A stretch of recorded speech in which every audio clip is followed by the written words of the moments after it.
Hello friends, आपके अपने YouTube channel study point by mister Singh में स्वागत है। तो अभी मैं जो लेक्चर स्टार्ट कर रहा हूँ वो शुरू कर रहा हूँ मैं ARM टेम्पलेट्स का।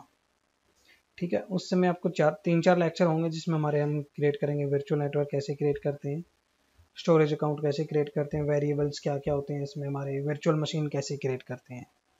ठीक है, तो ये सब करने के बाद आप खुद अपने हाथ से सब कुछ क्रिएट कर सकते हो, बहुत ज़्यादा डिफिकल्ट नहीं है ये। अब ARM टेम्पलेट्स होता क्या है पहले वो पढ़ लेते हैं एक बार थोड़ा सा। ठीक है, तो ARM टेम्पलेट्स क्या है? Azure resource manager templates, in short form ARM templates. तो शॉर्टकट में इसको ARM टेम्पलेट्स बोलते हैं, बट एज्योर रिसोर्स मैनेजर होता है। ठीक है, if you need a way of deploying infrastructure as a code to Azure, then Azure Resource Manager ARM templates are the obvious way of then Azure obvious way of doing it in simply and rapidly. So मतलब अगर आपको कुछ code के through कुछ भी deploy करना अपने Azure portal पे, तो Azure Resource Manager उसका सबसे बेस्ट वे है, सबसे सिंपल वे है। They define the object you want, their types, names and property in a JSON file which can be understood by the ARM APIs. आप लोग उसमें कुछ ऑब्जेक्ट डिफाइन करते हो, लाइक मशीन क्या, नाम क्या रखना आपको, टाइप क्या है उसका, और प्रॉपर्टीज क्या है उसकी। लाइक अगर आप नेटवर्क एक वर्चुअल नेटवर्क क्रिएट कर रहे हो तो वर्चुअल नेटवर्क नाम हो गया आपका, और टाइप क्या है, वर्चुअल टाइप नेटवर्क हो गया, नेम आपका, उसका वर्चुअल नेटवर्क का नाम क्या रखना आपको, और उसकी प्रॉपर्टीज मीन्स उसके सबनेट वगैरह क्या रखने हैं आपको, आईपी रेंज क्या डिफाइन करनी है, वो उसकी प्रॉपर्टीज आ जाती हैं। ठीक है, वो आप एक जेसोन फाइल के अंदर डिफाइन करते हो सारी चीजें। ठीक है, azure is managed using N API and originally it was managed using the azure service management API or ASM which control deployment of what is termed classic. This was replaced by the Azure Resource Manager और ARM API. ठीक है, मतलब पहले क्या था कि आपका Azure Resource Management API और ASM जो कंट्रोल डिप्लॉयमेंट के लिए यूज करते थे क्लासिक, वो बाद में रिप्लेस करके Azure Resource Manager में और ARM API में कन्वर्ट कर दिए, रिप्लेस कर दिए गए। The resources that the ARM API manage are object in Azure such as network card, virtual machines और hosted database. आप इसे सब कुछ मैनेज कर सकते हो, नेटवर्क इंटरफेस करना है, network card, network virtual network, storage account, virtual machines, hosted database, आप सब कुछ मैनेज कर सकते हो। ठीक है, तो कैसे क्रिएट करते हैं, कैसे यूज करते हैं, हम एक बार चलते हैं अपने Azure पोर्टल पे चलते हैं। अपने Azure पोर्टल पे लॉगिन करते हैं, अपनी Azure की जो सब्सक्रिप्शन आईडी हमारे पास है उससे लॉगिन करने के बाद आपको क्या करना होगा, कुछ भी नहीं करना है आपको। यहाँ पे आप जाओगे Azure deployment, Azure ARM deployment,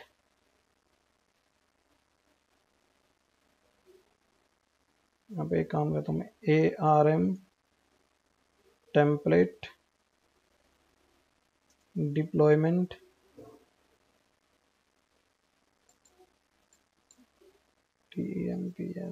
template deployment. ठीक है, तो यहाँ पे देखिए राइट साइड में आपको दिखा रहा है template deployment, deploy using custom templates. इस पर क्लिक करते हैं। इस पर क्लिक करने के बाद आपको देखिए यहाँ पे बहुत सारे ऑप्शन देता है ये, लर्न अबाउट टेम्पलेट डिप्लॉयमेंट्स। अगर आपको कुछ स्टडी करना है तो आप यहाँ पे क्लिक करके इसके बारे में डिटेल्स में जान सकते हो कि क्या होता है ये, क्या नहीं है, कैसे काम करता है, what is resource manager, what are ARM templates, create your first templates, आप सारी डिटेल चेक कर सकते हो यहाँ पे। ठीक है, उसके बाद आता है build your own templates in the editor. अगर आपको कस्टम करके आपको टेम्पलेट्स क्रिएट करनी है तो आप यहाँ से क्लिक करके क्रिएट कर सकते हो। उसके बाद कुछ कॉमन टेम्पलेट्स हैं ऑलरेडी, जो अगर आपको वही यूज करनी है तो यहाँ पे क्रिएट वर्चुअल मशीन करके कर सकते हो, create Windows virtual machine, create web app, create SQL database, किसी से भी कर सकते हो। अगर उसके बाद आपको आप यहाँ पे देखोगे तो लोड एक गिटहब क्विक स्टार्ट टेम्पलेट्स, तो यहाँ पे गिटहब की कुछ टेम्पलेट्स पड़ी हुई हैं डिफॉल्ट, अगर आपको वहां से कुछ यूज करना है तो आप यहाँ से भी यूज कर सकते हो। ठीक है, तो आप अपने अकॉर्डिंग आपको जो जैसा भी लगेगा वो करेंगे कि हम एज्योर के अंदर ARM टेम्पलेट्स के थ्रू वर्चुअल नेटवर्क कैसे क्रिएट करते हैं। पहले हम वर्चुअल नेटवर्क क्रिएट करके देखेंगे, उसके बाद हम स्टोरेज अकाउंट क्रिएट करके देखेंगे। उसके बाद लास्ट में हम वर्चुअल मशीन कैसे क्रिएट करते हैं वो करके देखेंगे, विंडोज़ और लिनक्स की दोनों। ठीक है, तो 4 वीडियो बनेंगे। 4 वीडियो पूरे देखने के बाद आपको 100% कॉन्फिडेंस हो जाएगा कि मैं अब क्रिएट कर सकता हूँ। ठीक है, तो उसके लिए क्या करते हैं, build your own templates in editor पे चलते हैं। अब मेरे पास फॉर्मेट नहीं है किसी चीज़ का, तो फॉर्मेट क्या होता है आपको, मैं आपको ये जो देख रहे हो यहाँ पे, जो ये डिफ़ॉल्ट इसका स्कीमा वर्जन दिखा रहा है, ये आपका जेसॉन स्क्रिप्ट जो हमारी इंस्टॉल होती है डिफ़ॉल्ट, जिसमें ये काम करता है। ठीक है, ये इसका वर्जन होता है, ये आपका यूआरएल होता है स्कीमा का। ठीक है, उसके बाद आपकी जो भी यहाँ पे स्क्रिप्ट होती है जेसॉन स्क्रिप्ट, अगर उसके अंदर आप एक कोमा भी हटा देते हो तो आपकी पूरी की पूरी स्क्रिप्ट इनवैलिड हो जाती है, वो काम नहीं करती है।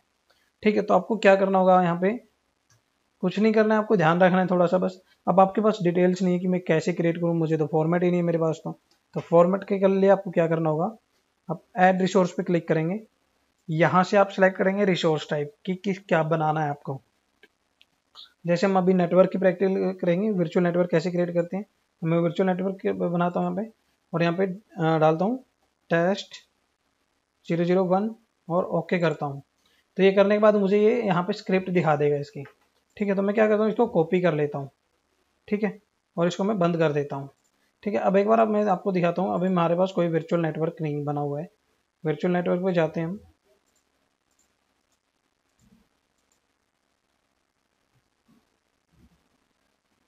देखिए अभी हमारे पास कोई वर्चुअल नेटवर्क नहीं है, तो उसके लिए क्या करना है, आपको कुछ नहीं जाना है। यहाँ पे आप वापस जाएंगे कस्टम डिप्लॉयमेंट्स पे, आपकी बिल्ड योर ओन टेम्पलेट्स करेंगे, और यहाँ पे आपने जो टेम्पलेट का डाटा कॉपी किया है वो यहाँ पे डाल देंगे। ठीक है, अब हम इसमें पढ़ लेते हैं थोड़ा सा कि है क्या है ये, कैसे क्या वर्क करता है। ठीक है, ये आपका वही स्कीमा वर्जन जो मैंने आपको बताया था, सब कुछ वही है, आपका स्कीमा यूआरएल है, इसका वर्जन आपका, पैरामीटर्स, रिसोर्सेज। अब हमने क्या किया, यहाँ पे रिसोर्सेज सेट कर दिए, पहले यहाँ पे रिसोर्सेज नहीं था, जो डिफॉल्ट यहाँ पे दिखा रहा था आपको, अब हमने रिसोर्सेज डाल दिया उसके अंदर कि हमें करना क्या है। ठीक है, अब हमें टेस्ट नाम क्या रखना है उसका, टेस्ट हमने नाम वहाँ पे टेस्ट दिया था, आप यहाँ पे नाम टेस्ट रख सकते हो, बट मुझे टेस्ट नहीं देना है नाम। मैं क्या करता हूँ, इसको टेस्ट से हटा देता हूँ, और यहाँ पे करता हूँ मैं स्टडी पॉइंट। ठीक है, उसके बाद आपका टाइप, टाइप मतलब क्या क्रिएट क्या कर रहे हो आप, वर्चुअल मशीन कर रहे हो, स्टोरेज अकाउंट कर रहे हो, नेटवर्क कर रहे हो, तो यहाँ पे आपको दिखा रहा है ये वर्चुअल नेटवर्क्स। ठीक है, उसके बाद आता है आपका लोकेशन, लोकेशन किस जो में आपको किस कहाँ पे रखनी है आपको, आप यहाँ पे चेंज कर सकते हो, या फिर आपको जब आप ये क्रिएट करोगे तो कुछ डिटेल्स पूछता है आपसे, तो वो जहाँ पे आपका रिसोर्स ग्रुप क्रिएट होता है वहीं पे आपका ये डिफॉल्ट उसको क्रिएट कर देगा। ठीक है, तो हम इसको डिफॉल्ट ही रख रहे हैं, चेंज नहीं कर रहे हैं। उसके बाद आता है मेन चीज़ आपका एपीआई वर्जन। एपीआई वर्जन आपका जहाँ पे, जैसे यहाँ पे आपको ये दे रखा है 2015-06-15। ठीक है, तो ये आपका डिपेंड करता है आपकी जो यहाँ पे प्रॉपर्टीज डिफाइन होती हैं, जो प्रॉपर्टीज डिफाइन होती हैं आपकी वेरिएबल्स की, टेस्ट सबनेट, और ये इसकी जो हम सबनेट्स बनाते हैं, तो ये सारी चीज़ें इस वर्जन पे डिपेंड होती हैं आपका। अगर ये वर्जन यहाँ पे आपका कोई अपडेटेड वर्जन है, तो यहाँ पे आपको वेरिएबल आपकी प्रॉपर्टीज का फॉर्मेट डिफरेंट मिलेगा। तो ये चीज़ आपको ध्यान रखनी होगी। वैसे आपको जब भी अगर आप इस तरीके से क्रिएट करोगे तो आपको कोई प्रॉब्लम्स नहीं आएगी क्रिएट करने में, क्योंकि वो डिफॉल्ट सारी सेटिंग आपको दे देता है। ठीक है, तो उसके बाद आपका क्या है,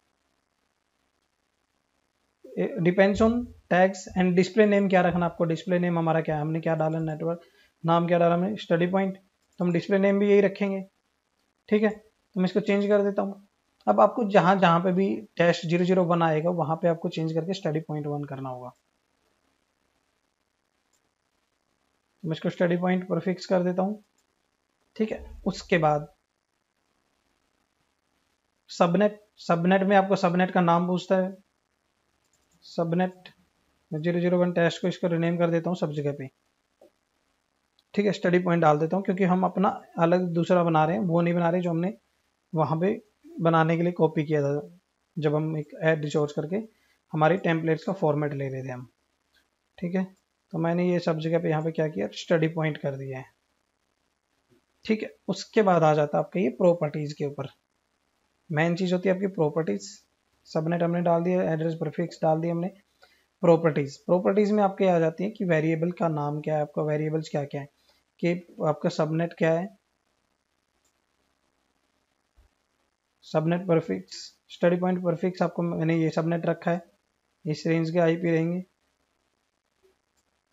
अब सबनेट वन, सबनेट वन आपका नाम डाल दिया मैंने यहाँ पे सबनेट वन, सबनेट 1 प्रीफिक्स आपने ये डाल रखा है /24, इसमें मेरा मतलब पूरा आपका पूरा नेटवर्क ये है, बट आपने उसके अंदर दो सबनेट बनाए हैं, सबनेट 1 एंड सबनेट 2।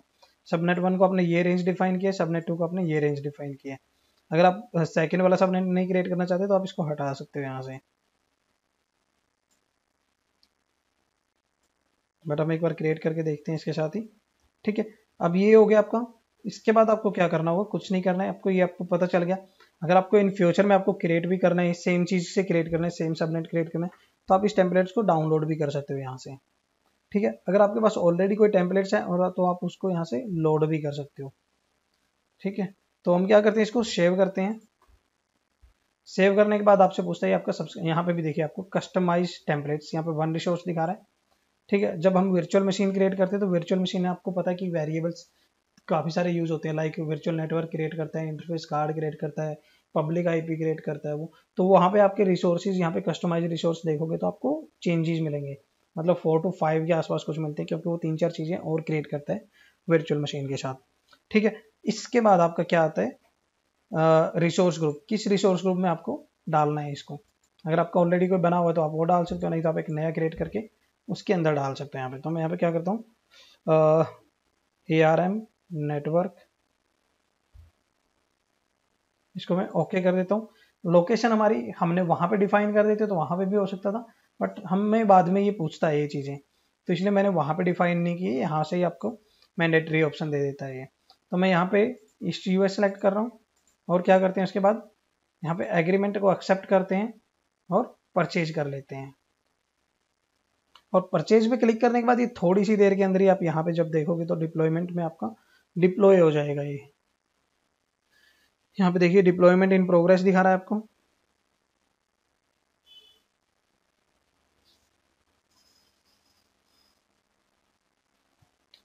तो एक बार ये देखिए यहाँ पे आपका deployment success, deployment to resource group.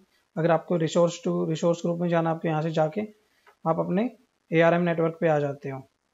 ठीक है, तो हम क्या करते हैं, अब एक बार वर्चुअल नेटवर्क के अंदर आते हैं, अपने यहाँ पे रिफ्रेश करते हैं। ठीक है, तो यहाँ पर रिफ्रेश करने के बाद देखिए आपका स्टडी पॉइंट नेटवर्क के नाम से, स्टडी पॉइंट के नाम से network interface sorry virtual network create हो गया है। रिसोर्स ग्रुप आपने ARM नेटवर्क रखा था, और लोकेशन आपने ईस्ट यूएस रखी थी, और सब्सक्रिप्शन आपकी फ्री ट्रायल थी।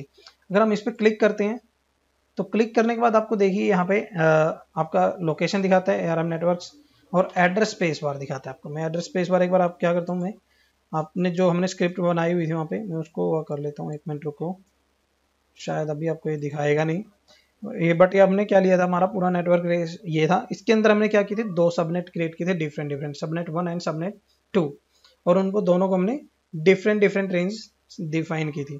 तो उसके लिए क्या करते हैं, हम यहाँ पे सबनेट एड्रेस स्पेस पे आप आके देख सकते हो, एड्रेस स्पेस हमारा ये है। अगर आपको सबनेट डिटेल चेक करनी तो आप यहाँ पे आएंगे तो आपको दोनों सबनेट की डिटेल दिखा देगा, जो हमने अपने जेसॉन स्क्रिप्ट के अंदर डाले हुए थे। तो यहाँ से आप वो सारी चीज़ें चेक कर सकते हो। ठीक है, सो अगर आपको क्रिएट करना है तो आप एक बार क्रिएट करके देख लीजिए अपने यहाँ पे, बहुत ही आसान वे है और आप आसानी से क्रिएट कर पाओगे, ये कोई दिक्कत नहीं आएगी आपको। तो दोस्तों आज की वीडियो में इतना ही। नेक्स्ट वीडियो में हम पढ़ेंगे कि हम ARM टेम्पलेट्स के थ्रू स्टोरेज अकाउंट कैसे क्रिएट करते हैं, और उसके वेरिएबल्स क्या क्या होते हैं, क्या क्या आपको डिटेल्स मेंशन करनी पड़ती है। So thank you guys, keep watching, bye bye.